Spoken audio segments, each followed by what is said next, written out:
Christmas ever.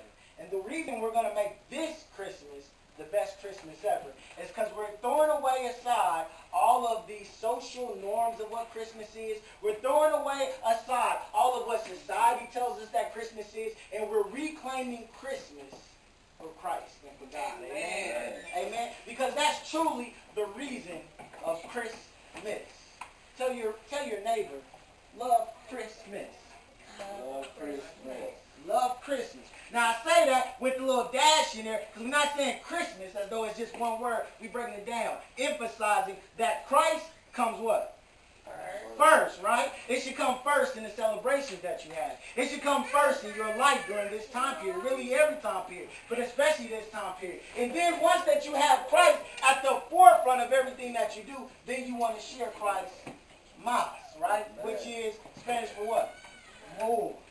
We want to share Christ more. So this is where we are in this season.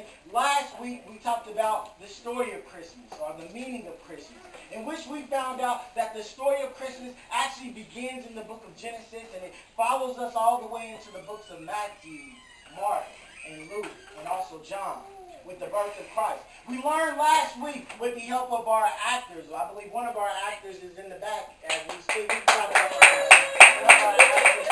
Our actress is in the back. We learned that the world was broken and it needed healing. And man in himself, he was broken because he had torn away from God. And in that brokenness, God didn't just turn his back on man, but God found pity for man. God yearned to fix the brokenness of man. And so God gave man a gift. And the gift will be a gift that will transform the landscape of man's heart. It will transform the landscape of man's mind. It will be Christ Jesus, the Savior who was brought forth to bring us back into right relationship with God. And I said that after we learned the story of Christmas, we would now talk about the fun part, as my nephew Meyer might say, the fun part. the giving of the gifts. So today's sermon is about the art of giving and forgiving. When you think about Christmas and you think about getting gifts, what type of gifts do you want? Toys, okay. Toys, anybody else? What kind of gifts do you want? Books, crafts, money. I hear you. I want some money too. Okay. Yes, money. We think about all these things, right? All these gifts that have a total on it, that cost, that give us full of joy and give us excitement. All of these gifts we want, but we often neglect the precious gift of Christ that was given to us. See, when we think about Christmas, and I even think about when I think about Christ, and I think about the whole nativity scene, what I think about is the kings and those wise men bringing what? Those gifts to the baby Jesus, right? And we think about them just giving these gifts, the fragrances and the myrrh and all that fine things that they gave and the totals that they may have accumulated. And we think, man, that's how we should give gifts, right, CJ? We should give gifts that are expensive. We should give gifts that mean a lot, that just cost a lot. And then once we give those gifts to our loved ones, they'll know what? That we love them, right? But when we really think about Christmas, in the terms of Christ, Mas, that means we really have to redetermine or redefine how we give our gifts. See, because if we're truly to give our gifts in the spirit of Christ, Mas, we have to not give our gifts like man gave gifts on that fateful day when Jesus was born. We have to give gifts like who? Like God gave gifts. See, God didn't just give gifts arbitrarily. See, when we read about the wise men and the shepherd that come to greet Jesus on his birth, we read of people that are men of circumstances. This happens to us a lot of times in our giving. We're circumstantial givers. When the clock hits the 25th of December, what? It's time to give. Some of us even wait till the 24th to even start preparation. But see, God doesn't do that. God, when he thinks about giving, he plans to give. Way before the day ever comes to his gift is given. When God gives gifts, he has a purpose for the gifts that he's giving. He's just not saying, well, you know what? Christmas is coming. Let me run to the dollar store and just pick up the first thing I see that they may like. He says, no, whatever I give, this is God speaking. Whenever I give, I have to make sure that I give for a specific purpose that will help them out. God not only gives with a plan and a purpose, but he also gives with passion. Every gift that God gives you, we know that everything we have is a gift from God, but know that God does not give that to us arbitrarily. But God gives it to us from a passion, from love, because he loves you. He loves when you wake up in the morning. He loves the smile on your face. He loves everything about you. And that's why he gives. So when we look at the gift of Jesus, we have to know that it was given with a purpose, a plan, and with the passion of God himself.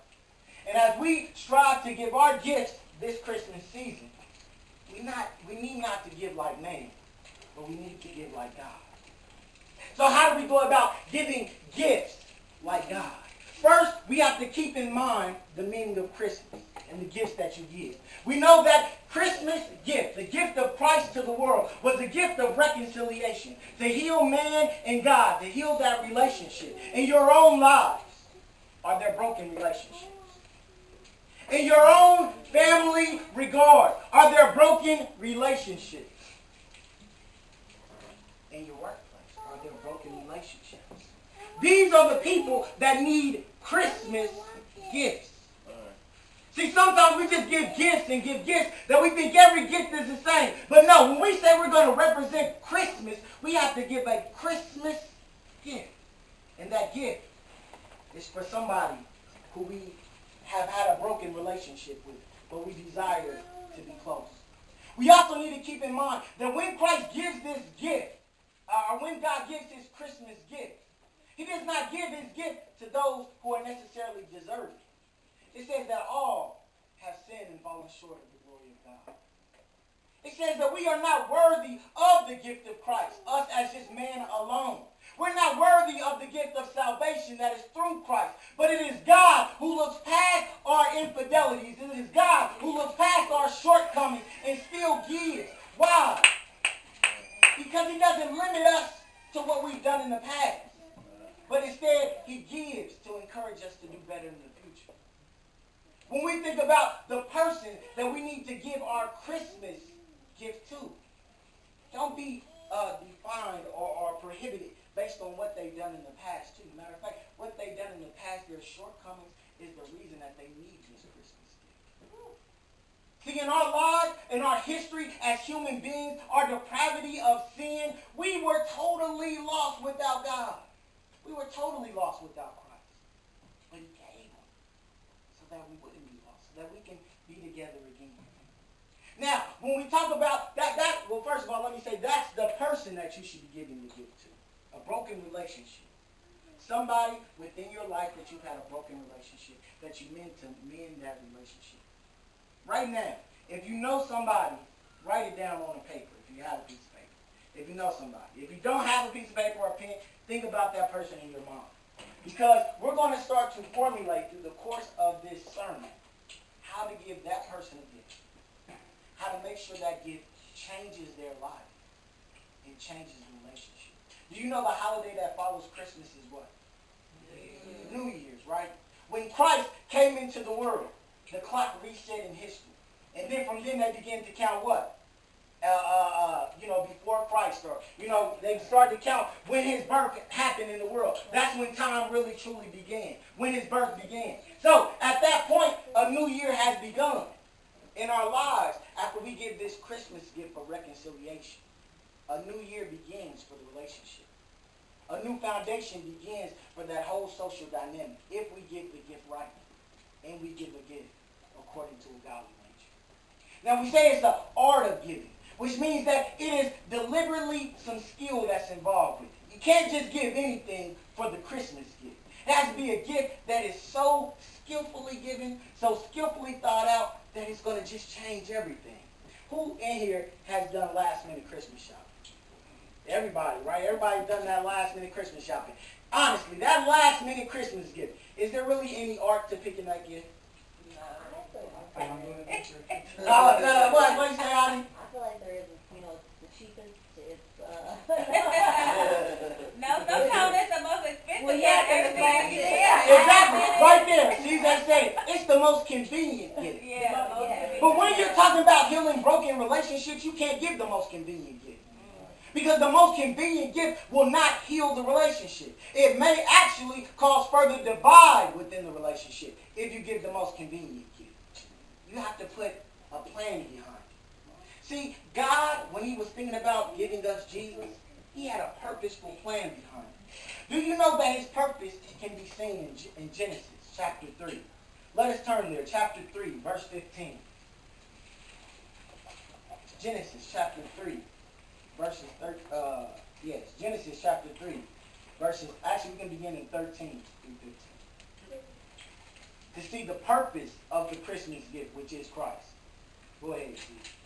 13 through 15. Yes, sir. 13, and the Lord God said unto the woman, what is this that thou hast done? And the woman said, the serpent beguiled me, and I did eat. 14.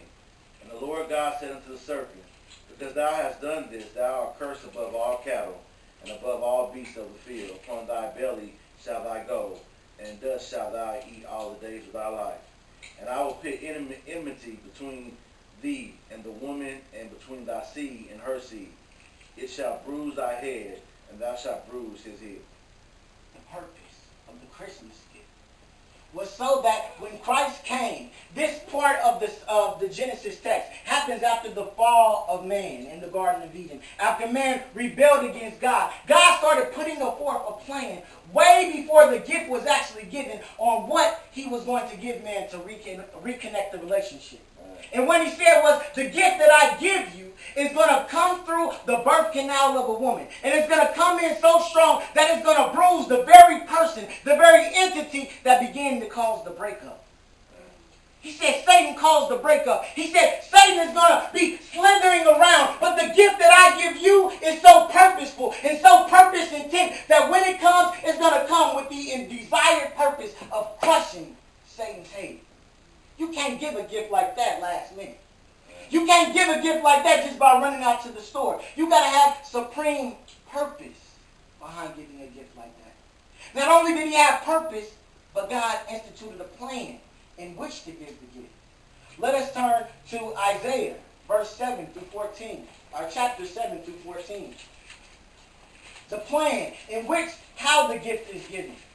It couldn't just be given anyway. When you got a really good gift, CJ, you proposed, Sylvester, you proposed. There's a lot of women that are married that's been proposed to. You know, it's a lot of planning that goes into that type of occasion. You know, we got to get this right. We got to get this right. It ain't just something that you just whip it out. You got to plan. Even the littlest plans, it's a plan that goes into it. The delivery of the gift is sometimes as important as the gift that you give. Because how you deliver the gift shows a certain level of respect for the person. How you deliver the gift shows a certain level of creativity within yourself. You have to plan the gift perfectly. What does it say, Steve? Verse 14? Yes. Isaiah chapter 7, verse 14. Therefore the Lord himself shall give you a sign. Behold, a virgin shall conceive and bear a son, and shall call his name Emmanuel. 15. Oh, just that verse. Stop right there. What Jesus is saying is that his plan of giving the perfect gift, the gift of Christ, the perfect Christmas gift, his plan is that when nobody's expecting it, he's going to get a virgin full of the Spirit. And in that fullness, he's going to plant a seed. And that seed is going to be the way in which the purposeful gift is going to be delivered to the world. Do you know who the person was that he chose to be that virgin? Mary. Who was it? Mary, right? Mary, right? All the way in Matthew, we see Mary, this chosen person, the chosen vessel. But look, it was done some 400 years. It was prophesied 400 years before the gift was given.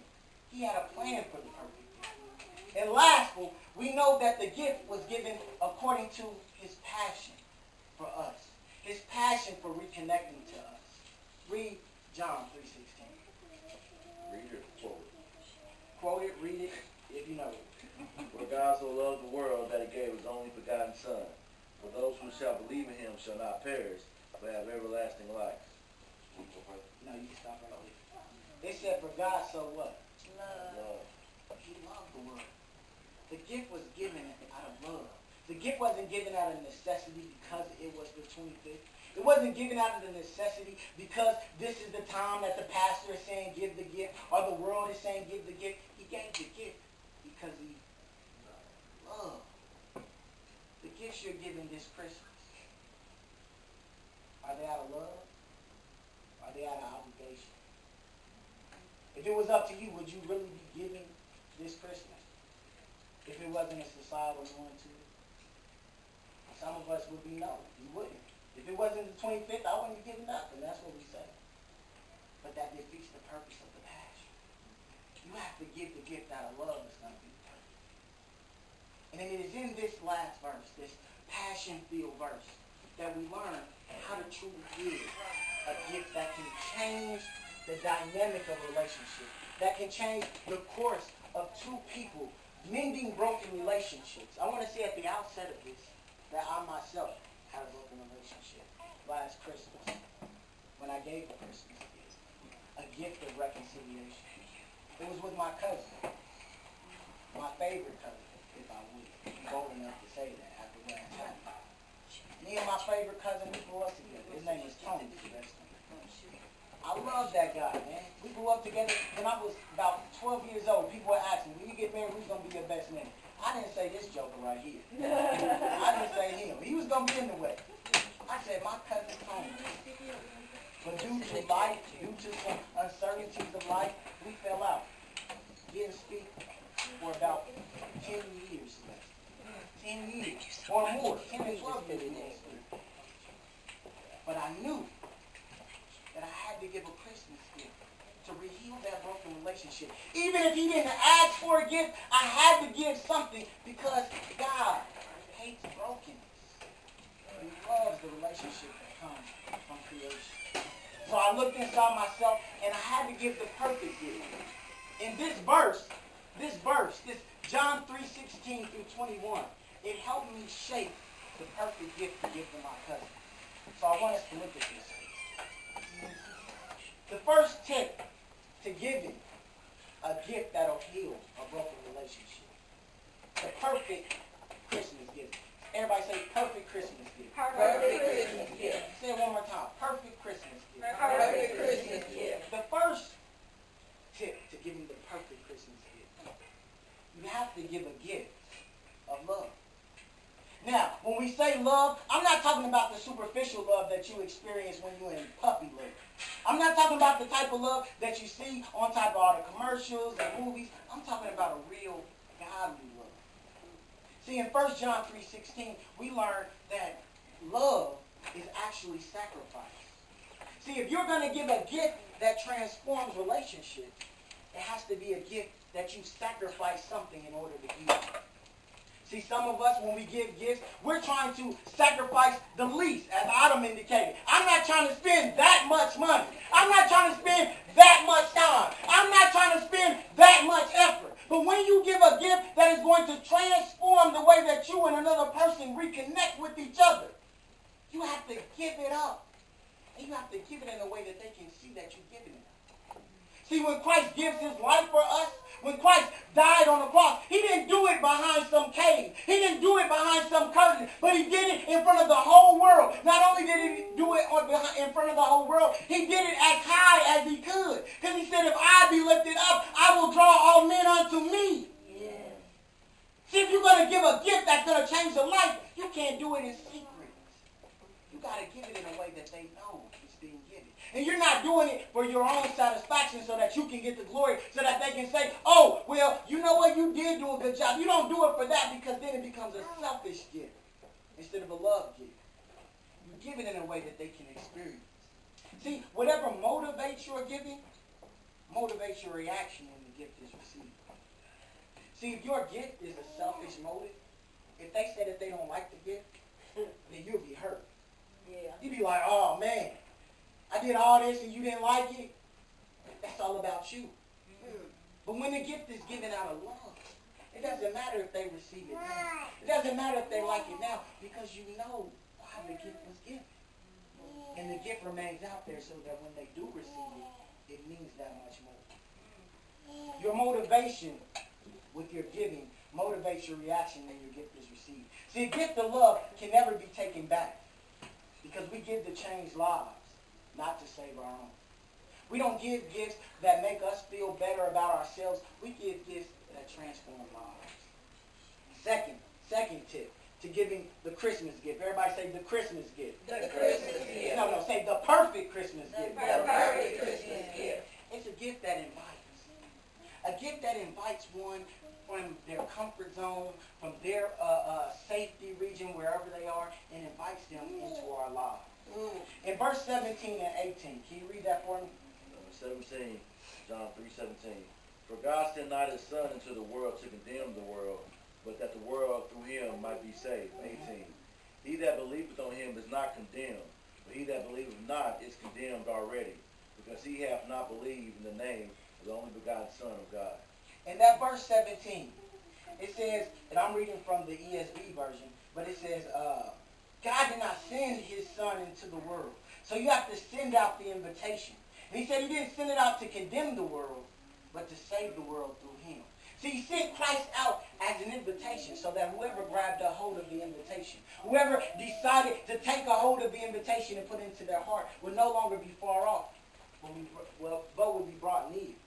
See, when we give gifts, we need to make sure that the gifts we give are inviting people to come near us. Sometimes we give gifts with the intention that people will leave us alone. You give a gift to a kid that'll send a kid in the next room to leave you alone for the rest of the day. You understand what I'm saying? You give them something they can fly outside so they can give your nerves some rest. No, when you giving a gift that'll transform a relationship, you got to give a gift that creates an environment for you to enjoy. For you to enjoy each other's company.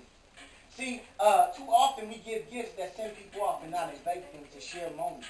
Have you given a gift that'll share a moment, that creates a moment? We need to give a gift that invites. Our gift, our Christmas gift, should be one that invites the receiver to share time and self. That's key. Time and self. That's what you want to share when you give this gift, the perfect Christmas gift. You want to make sure that when you give this gift, whatever it sets up in that relationship dynamic, that you can exchange yourself. You can begin to talk to them about who you are, who you become, the things that you've experienced. But you also need to make sure that it takes some time to do that. It can't be a quick phone call to reconcile. Oh, let me call you up. How you doing? I reached out to them. Now I'm doing that. Christmas gift. No, that's not. That's not the perfect Christmas gift. What about how you doing? Why don't we go get lunch? There's some things I want to talk to you about. That creates time. And in that time, it creates an opportunity for you to share yourself with him. That's what Christ did when he gave. That's what God did when he gave us Christ. He created a time, an infinite span of time, where all of us can come to Christ. And not only when we come to Christ, we get to know Christ intimately. And he gets to know us intimately. And that's how we begin to cover up those years of separation. Third tip. We need a gift. The gift you give. The Christmas gift. Say Christmas gift. Christmas, the perfect Christmas gift. Yeah, we'll say it again, Mama. The perfect Christmas. The perfect Christmas gift. That reconciles and bonds. It has to be a gift that that exposes. Say exposes. Exposes. It has to be a gift that exfoliates. Exfoliate. Thank you. And enriches. Enriches. Okay? Let me say that again. It has to be a gift that exposes. Exposes. Exfoliates. Exfoliate. And enriches. And enriches. I'm sorry, y'all just sound so beautiful. Let me say it one more time. Okay, it has to be a gift that exposes. Exposes. Exfoliates. Exfoliate. And enriches. And enriches. Read verse 19 for me, see. And this is the condemnation that light is come into the world, and man loved darkness rather than light, because their deeds were evil. Exactly. It says, in my version, it says, this is the verdict. Light has come into the world. When God gave Christ, he gave him as a light to everybody. And it said that light would begin to show different things that come up. See, when we give gifts, whatever it may be, it must be a time, or it must be a gift that allows for some exposition to happen. Excuse me. some exposure. See, when you give your gift, whatever it may be, to this person whom you want to reconnect in your relationship, you have to be able to be in a situation where you can bear all to them. You can't hide anything in the darkness, because a true Christmas gift exposes. Secondly, when you expose these things, it has to exfoliate. What does exfoliate mean? I don't know. Scrub, but more importantly, it means It gets rid of dead. Say it again. We got a cosmetologist in the room. All right? Start saying that. Tell us, as a cosmetologist right here. As a cosmetologist, my professional Yes. exfoliate, it gets rid of the dead skin cells, dead things. So When you expose the things, the sins, when you expose the issues of the broken relationship, you gotta put yourself in the mind state that we're not leaving this moment until the dead things are washed away, until they're gone. See, you don't want to be in a situation to where you start to expose things and then you leave because you get so upset. Oh, I can't believe they did that to me. I'm leaving. Get my bag. No, you got to stay in that moment so that all those dead things can pass away. And that may mean that the moments have to be moments on moments on moments on moments. But you have to work through those dead things. Me and my cousin, our issue, as trivial as it was, right? It was about a girl. It's about a girl. What happened was, I was dating this one girl, right? And then, in my player days, I was dating this other girl. And then my cousin, he was real close with the other girl. So he told the other girl that I was cheating on her with the other girl. Now, if you don't know Player Handbook 101, that ain't a go. So anyway, this caused a big rift between me and my cousin for, like I said, 10 plus years. Crazy, right? But when I decided to give my Christmas gift to my cousin, and we began to expose all of this stuff, he had his own side to this story that caused friction. And what happened was, all these bad feelings started to arise. And we stayed committed in the moment. To say, whatever rises up, we're not going to let it dictate the rest of our relationship from this point on. We got to get rid of it. So we began to talk and laugh and laugh and laugh. And eventually, that one night where we sat down and talked, all of that was all of the bad feelings, and then we had this sense of urgency, this sense of desire to reconnect on a whole nother level. You can't continue to put new wine in old wineskin. You gotta let that dead stuff go away.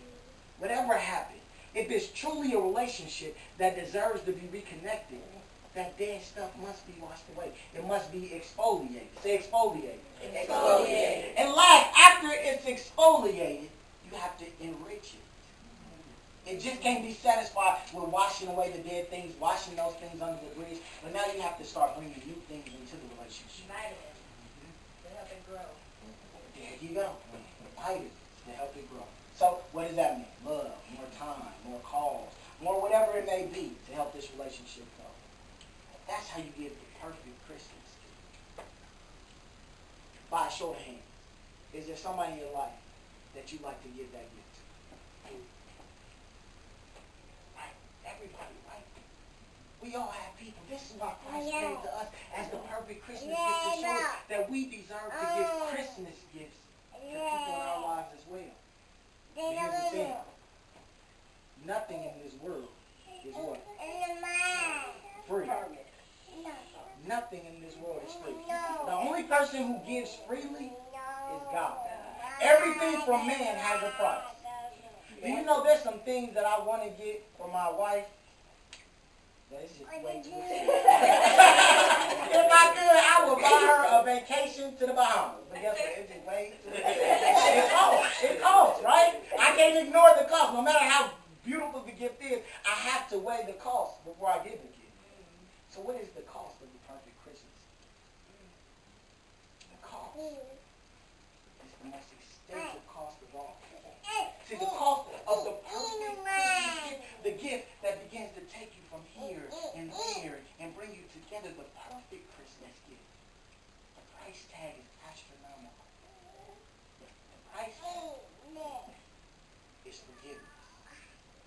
See, with some people, when I said that, your knees buckled on me. Like, oh, Lord, forgiveness. I want those relationships, but that means I got to forgive some stuff that they did to me. I want to have reconciliation in my life. I want to have peace in my life. But that means I got to forgive the time they cussed me out. I got to forgive all the bad things that they've done to me over the years. I have to forgive it. Yes, that is the price for the perfect Christmas gift. And we have to give it. We have to give it if we're going to give the Christmas gift. We have to pay it if we're going to give the perfect Christmas gift. Now, knowing that, I know we're short on time, but I didn't want to leave you short-handed. I want to give you some tips on how to pay the price of the perfect Christmas gift. How to truly forgive. Because after all, you can't have forgive, or you can't have giving if you don't have forgive, basically, or vice versa. So the giving is a part of forgiving. First thing I want us to know is that we have to get rid of what forgiveness is in the secular term. So what that means is we have to start peeling away what forgiveness is, or what the world tells us that forgiveness is, and we have to really start dealing with the meat of what actually forgiveness is. First thing I want us to realize, and write this down, forgiveness is not earned. No one can earn your forgiveness. If someone has hurt you that bad to where you have harbored bad relationships or bad feelings for them, it is nothing in the world that they can do to you that will allow them to deserve your forgiveness. Right. We as humans, as man, did nothing in the world, no matter how many kings prayed, no matter how many priests sacrificed, we could never earn the forgiveness of God. But he forgave us anyway. Yeah. I want to tell you that if you're looking for somebody, this person that you want to give the perfect Christmas gift, if you're looking for them to jump through hoops, if you're looking for them to do everything that you want them to do so that you can pay the price to give them the gift, I want you to tell you you're looking in vain. They'll never do it. There is never anything anybody can do to earn your forgiveness. You have to just give it. Second thing, forgiveness is not. Forgiveness is not reconciliation. As we just learned, with reconciliation, if the gift that we're giving to someone, the price can't be the gift.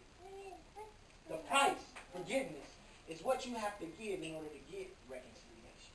So why I'm saying that? I'm saying that if you're thinking that, oh, I forgive somebody only when we become best of friends, that's not forgiveness. Sometimes you forgive people and the reconciliation never comes. Because the forgiveness is not really for them. It's for you. So if you're waiting saying, oh, you know what, I'll be a forgiving person when me and this person start to meet. I'll be a forgiving person when we start to talk again. You're just wasting time on paying the bill. Pay the bill now. Because it ain't reconciliation. The last thing I want you to know what forgiveness is not. Forgiveness is not a painkiller or a neuralizer. If you ever seen Men in Black, you know what a neuralizer is. It's that thing they put in front of your face, wipes your memory. Forgiveness is not a painkiller or a neuralizer. Whatever anybody's done to you, did it hurt? Yeah. It hurt bad. Yeah. You can forgive that person 70 times, and the pain will still be there. Whatever they did to you, it's stuck in your memory, right? Yeah. You can forgive that person 7 times, and the memories will still haunt you at your sleep. The forgiveness, the price paid for the perfect Christmas gift, is not going to automatically wipe out the pain that it's caused. And it's not automatically going to wipe out the memories that has occurred since then. So we have to stop thinking like that. So that's what forgiveness is not. But what is forgiveness? Forgiveness, and if you have a pencil, seriously, write this down. This is one thing you should write down. Forgiveness, and this is S.L. Holmes, the second definition. Okay? This is what forgiveness is. Forgiveness is the peace that comes from understanding that the past has passed, and the future is the presence of inhibited love. That right? I'll say it again. Forgiveness is the peace that comes from understanding that the past has passed. And the future is the present or the gift the present gift. So it's the gift that is right now of inhibited love. Uninhibited love. Uninhibited love. Uninhibited love. So what that's saying is that true forgiveness is understanding that what has happened in your life has happened to you. That person, that girl who I probably broke her heart, I cheated on her. If she was ever going to forgive me, she has to understand he cheated on her. She has to come to grips with that. That, yes, I cheated on her. That's part of forgiveness. You have to do it. You have to come to understanding that the past has passed. But what's more importantly, you have to come to grips that you can't change the past. See, a lot of our emotional turmoil comes because we continue to try to trick ourselves into thinking, if I was only did this, if I would have only done that, if I would have only done that. And then what happens is we relive the instance over and over again. And the fuel that feeds our anger, feeds our resentment, feeds our insecurities, it keeps happening because we keep going back to the past. But the past has passed. It's happened. Then it says, that is in the future. It's to understand that the past is past and that the future is the present presence or the present gift of uninhibited love. What that means is that although you understand that the past is past and that you can't change the past, the future to change your future is in your hand. The opportunity, rather, to change your future is your responsibility. You don't have to continue to hate whoever did you wrong. That's a choice you have to make for the future. You don't have to continue to hate yourself for what has happened. Your responsibility is to love going forward. Once you understand that this is true forgiveness, it begins to transform your heart and your mind so that the price to pay is really a price that you pay mentally and in your heart. Now, that is what forgiveness is. Now, the last thing I want to share with you is a step-by-step on how do we forgive. Since this is something that we have to pay if we're going to give the perfect Christmas gift. Knowing that Christmas is how many days away? 9 days away, right? So we got to get on this, right? So we need to know some steps on how to do it. Soon, right? The first step. Oh, let me say this. The path to forgiving is full with bold choices. Every step in forgiving someone has to deal with the choice that you actively make each and every day of your life. The first step is you have to decide to love and obey God. You have to love and obey God. In 1 John 5, you don't have to turn to this, but it says, verse 5, verse 2 to 3, it says, this is how we know that we love the children of God, by loving God and carrying out His commandments. In fact, this is the love for God, to keep His commands, and His commands are not burdens. We have to obey God. And it is God's commandment to us as followers of Christ that we obey, or that we forgive, that we forgive.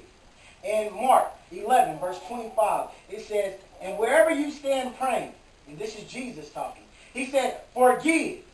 He didn't say, wherever you stand praying, maybe you should forgive. He said, wherever you stand praying, forgive. This is a commandment from God. If you have anything against anyone, so that your Father also who is in heaven may forgive you of your trespasses. We have to love God enough to follow His command and actively make a decision that people in our lives that have done wrong to us, we will learn to forgive in those situations. We have to first decide that. Secondly, we have to decide to face the hurt. A lot of times we're running from the hurt that the pain is caused. A lot of us are still running right now. When you start to think about the things that have happened, you're running away from it. Because running away from it means you never have to deal with how that person treated you in the past. The hurt that they did, the way that they lied to you. You run away from those thoughts. You know what? I'd just rather just leave that person alone. I don't want to think about that person. It's easier to do that. But if you're going to forgive, you have to decide to face the hurt. And that's one of the most difficult things of all. Because it means not only facing what they did wrong, but understanding and admitting that you were not always perfect in every situation. It means that in some of those instances, you may have caused some issues that happen in your life. Not everyone, but sometimes that happens. And that's hard for us to deal with. But in Joshua chapter 1, verse 9, God said to Joshua, he says, "Have I not commanded you? Be strong and courageous. Do not be afraid. Do not be discouraged, for the Lord your God will be with you wherever you go." When you face that hurt of coming to terms with what has happened, God is not leaving you in those moments. He's holding your hand. He's walking you through those feelings that you get. And he's saying, keep going just a little bit further. Just keep going a little bit further. And he will be there. The third thing. Oh, yeah, no. So do you have to if you forgive that person, but you don't want to be bothered with them, do you have to hang with them? I mean, you know what I mean? Yeah. Even though you forgive them, you don't have to hang with them. Right.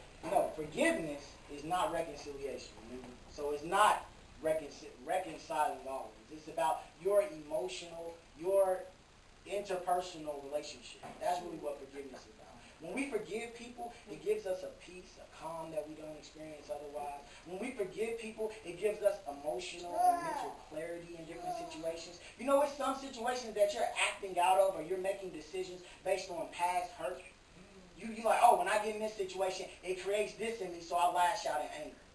You know, all this stuff happens because we don't forgive. Forgiveness has the power to heal generational curses because you begin to confront those issues that have happened to the past. So you forgiving your heart, mama, but that doesn't mean that all of a sudden you and that person will be reconciled. But because you have paid the price of forgiveness, true forgiveness of that person, I believe that if that person needs reconciliation, if you know in your heart, this person really needs to have a relationship with me, maybe they're my family member, it's not right for us not to love each other, then God will move you in a direction to where then you give the perfect Christmas gift. You understand? I got it. So you make this forgiveness, that's the price. It's like at a cash register when you're picking out a gift. You pay the money for the gift. That's the forgiveness. So now you have the gift. Do you give it to someone? You see what I'm saying? Got it. And then that's the reconciliation. Okay. So any other questions on that? Okay. Third, you have to decide to release judgment to God. This is a big one. Because a lot of us, even after we faced the hurt, even after we faced everything else, we still have this little bit of us that say, yeah, I know I did that, but you know what, they should still die anyway. You know, I did this, but you know what, their car should just hit a ditch, burning flames. You know, and sometimes it don't go that deep. But you know what I'm saying? Sometimes, you know, they should flunk a class. You know what I'm saying? Sometimes they don't deserve this or that. But really, God says that the vengeance is His. Yeah. He says He will repay. See, when we begin this process of forgiveness, we have to release our intent or our mindset to judge and say that we know what is right for this person at this time. We have to say, God, it is totally up to you what you do with that person. But as for me and my life, God, I submit to your command to forgive. If you're waiting to forgive somebody because you say, they don't deserve my forgiveness, if our forgiveness they're getting off light, then you don't truly believe in a God that is just. Because the God will repay iniquity for iniquity. He will. So when you say that I forgive somebody, don't let what's going to happen to them deter you from doing what's right for your life. I can't always be following the trends outside. Because, you know, I see my friend driving in a McLaren that they, you know, got a lease on, that they paying out the wazoo for. I can't let that determine how I'm going to live my life. I can't afford that right now. I got to just push over the truck. You feel me? So you can't allow what somebody else is going through to determine your success. Forgiveness has to be a personal choice. Last, we have to take, or actually not last, but second to last, we have to take responsibility for our emotional and spiritual health.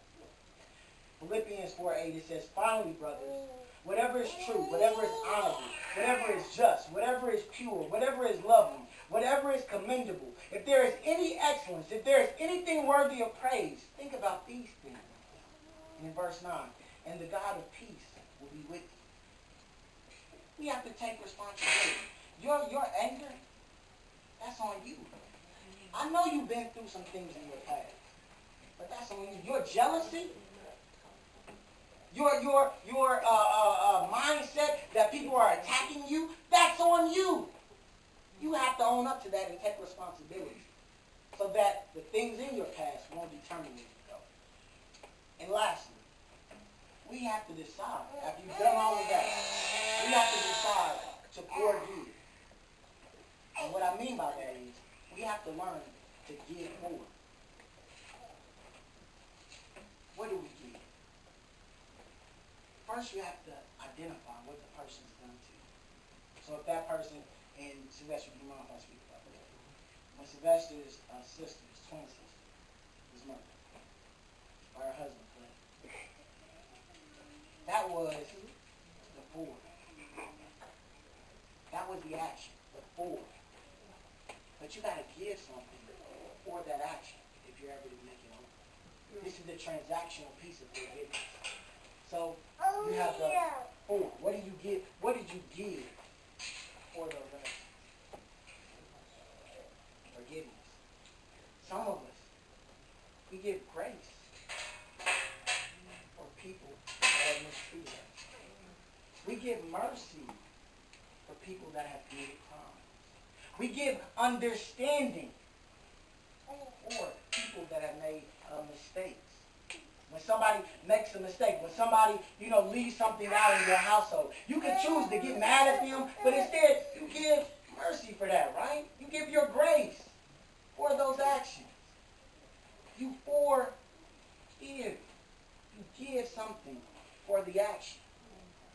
See, you can do all the rest of that, but if you don't make up in your mind and identify what that person's done and what you're willing to give for that, then you'll always be stuck in a cyclical state.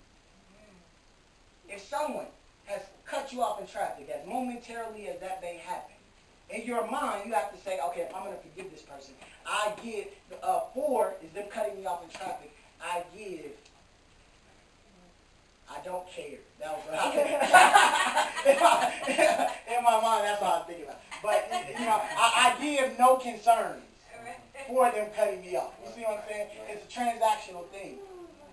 So before you give your perfect Christmas gift, thinking about, okay, what did they do to me? Okay, my cousin, for instance, him doing that. What did I have to give in order to mend that bridge so I can give the perfect Christmas gift? I had to give understanding for a situation that we were 12 years old. People make mistakes all the time. All the stuff you do when you're 12 years old. I had to give understanding for that. And when I did that, that freed me up to give the perfect Christmas gift. That's the last step. And if there was just an additional step, it would be that you have to be prepared to give this gift, to make these decisions over and over again. Because you can forgive someone today, and then tomorrow hate them all over again. Yep. And when that happens, you have to make the decision to start at the top. I decide to love and obey God. I decide to submit to God's will for my life, to obey Him. I decide to face the hurt. I decide to forgive. And then you make it past it. Then tomorrow it comes back. Okay, I got to do it again. And the more times you do this, the crazy thing is that God, when He gave His perfect gift, He didn't give it in Genesis chapter 4. No, but He kept giving them. He didn't give the perfect gift to Matthew. But He was practicing giving all the way up into Matthew. He was giving every time that they made that sacrifices to false gods. He gave them another chance. He was giving when He said, I don't want to dwell with you. I don't want you to be in slavery. Let me release you from slavery. He was giving when He said, I want to set up a permanent tabernacle to be amongst you, even though you're going to let my Ark of the Covenant be taken from you. He was giving when He said, you know what? I'm going to allow rain to come. I'm going to allow massive storehouses to be filled, even